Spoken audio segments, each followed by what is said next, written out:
அரசியல் களத்தில் விடுதலை சிறுத்தைகள் நெருப்பாற்றில் நீந்துவது போல் நீந்திக் கொண்டிருக்கிறது. போற போக்கில் விமர்சனங்கள் எல்லாரும் வைக்கிறாங்க. ஏன் அங்கே போய் ஒட்டிக்கிட்டு இருக்கிறாரு, ஏன் வந்து 2க்கும் 1க்கும் நிற்கிறாரு. இதெல்லாம் வந்து குடும்பஸ்தனாக இருக்கிறவன், சம்சாரியாக இருக்கிறவன்ட்ட போய் திருமணமே பண்ணாதவன் அறிவுரை சொல்லக்கூடாது. அறிவுரை சொல்லக்கூடாது. மரவேலையே தெரியாதவன் போய் தச்சனுக்கு அறிவுரை சொல்லக்கூடாது. பொன்னை பற்றி வள்ளியை பற்றி எதுவுமே தெரியாத ஒருத்தன் போய் பொற்கொள்ளனுக்கு வந்து அட்வைஸ் பண்ணக்கூடாது. அந்த மாதிரி அரசியல் கட்சினா என்னன்னு தெரியாதவன்லாம் அரசியல் கட்சி தலைவர்களுக்கு அறிவுரை சொல்லிட்டு உட்காந்துருக்கிறான். ஒரு கட்சியை தொடங்குவது என்பது சாதாரணமானதல்ல, தொடர்ந்து இயங்குவது என்பது சாதாரணமானதல்ல. அந்த கட்சியை நடத்துவது என்பது, அந்த வீரியத்தோடு நடத்துவது என்பது அந்த களத்துக்கு வந்தாதான் தெரியும்.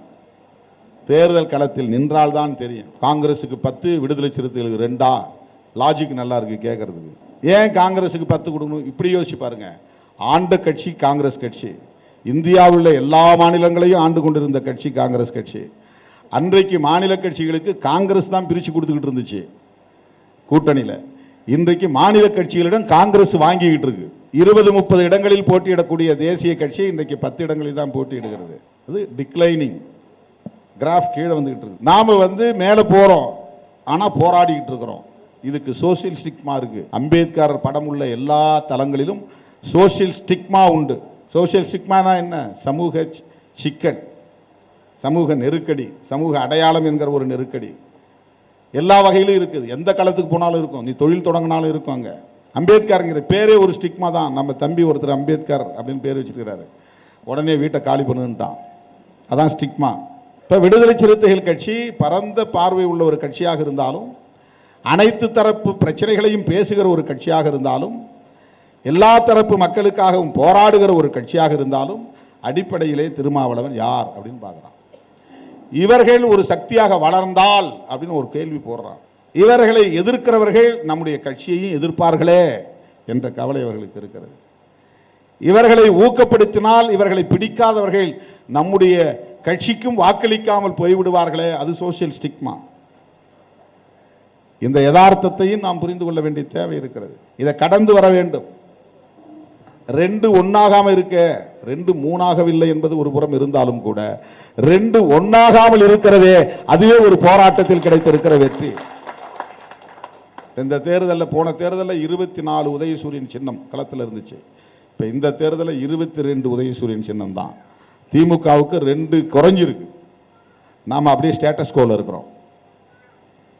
விடுதலை சிறுத்தைகள் அதே 2. சொல்ல போனால் இப்போ சின்னம் 2 சின்னம் தனி சின்னமாக இருக்கு. முன்ன ஒரு சின்னம் தான் தனி சின்னம் இருந்தது, இப்போ 2 சின்னம் தனி சின்னமாக இருக்கிறது. ஒரே ஃபார்முலா. அதுக்குள்ளே போய் உட்கார்ந்து பேசினாதான் தெரியும் அப்படி இருக்குமோ. காரணம் இப்படி கண்டமாக வாய்க்கு வந்ததை பேசுகிறான். சோசியல் மீடியா கிடைச்சிருச்சு இன்னைக்கு. முன்ன ஜேர்னலிசம் இருந்தது, இப்போ ஜேர்னலிசம் கிடையாது. அவன் ரிப்போர்ட்டரா மாதிரி அவன் ஆளாளுக்கு கதையை கட்டுறான். ஒருத்தர் 50 கோடிங்கிறான், ஒருத்தர் 100 கோடிங்கிறான். மாநாட்டுக்காக திருமாவளவன் வாங்கிட்டாருங்கிறான். வாய்க்கு வந்ததை பேசுறது. ஏன்னா அப்படி ஒரு கருத்தை விதைச்சு விட்டுறது, சாதாரண மக்கள் மத்தியில் குழப்பத்தை உருவாக்குறது. ஏன் திமுக 3 தொகுதி தந்திருக்க கூடாது? ஏன் திருமாவளவன் 3 தொகுதி தரலன்னா அந்த கூட்டணியில் இருக்கணும்? இதெல்லாம் கொஷின். லாஜிக்காக தெரியும். நமக்கு என்ன அடுத்த ஆப்ஷன்?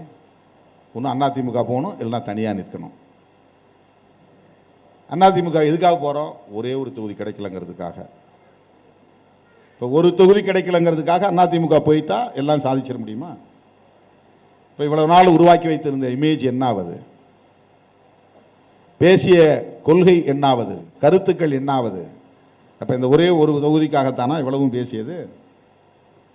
ஒரு கூட்டணியை உடைத்து விட்டு வெளியே போனால் அப்படியே ஒரு வேளை 3 தொகுதி இல்லை 4 தொகுதி என்று கூட வைத்துக் கொள்வோம், அல்லது 5 தொகுதி என்று கூட வைத்துக் கொள்வோம். வின்னிங் ப்ராபபிலிட்டிஸ், வெற்றி பெறுவதற்கான வாய்ப்புகள், சாத்தியக்கூறுகள் எவ்வளவு?